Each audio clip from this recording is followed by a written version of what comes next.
see the status of the work that is going on here in the construction of the Ghana Trade Fair Convention and Exhibition Center. This has been a project, as was said earlier, that has been envisioned for a very long time. But government after government has not been able to execute this particular project. It is a very much needed project because we believe that some of the key pillars for the growth of this economy lie in tourism and the creative arts. But you just don't become a tourism hub or a creative arts hub by saying so. You must have the necessary infrastructure to support the growth of that industry. And when you look at Ghana today, the largest auditorium that people tend to play in is less than 3,000, isn't it? About less than 3,000 people. And so if an artist has to play, you have to bring in an artist to play, and the capacity is 3,000 people.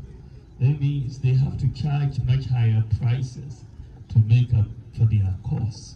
So you tend to see the costs for shows and so on being high. That doesn't bring up the demand because the cost is high, and therefore they don't make the necessary or the requisite revenues or profits for their businesses. And so you'll see Ghana, being in a position with this sort of exhibition center, which is 20,000 capacity. That's almost 10 times the capacities we have now. That opens a whole new avenue for creative arts, for tourism, for exhibition, hosting conventions and conferences. It's a big market for doing so. Ghana is a very attractive destination, and we are going to be in a position with AFCFTA also here, that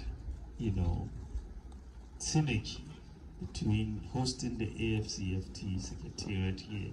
A lot of trade issues are going to be discussed here, a lot of conferences. We see Ghana as a real center for many conferences, for many exhibitions, for many creative arts shows and so on.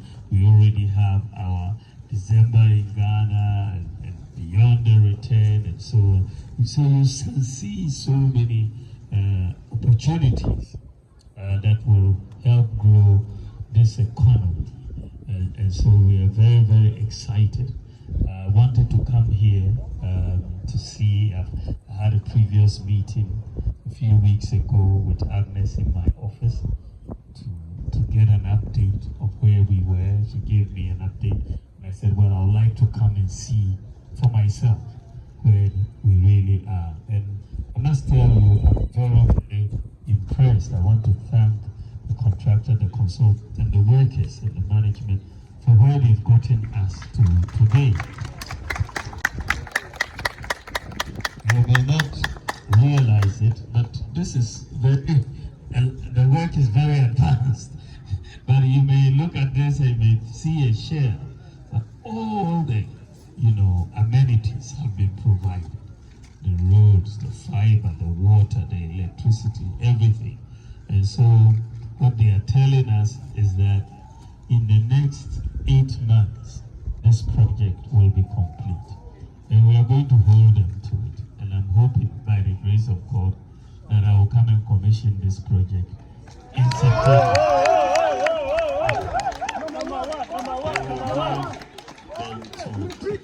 Within the next 8 months, that this will be completed and will come to. So I want to take this opportunity to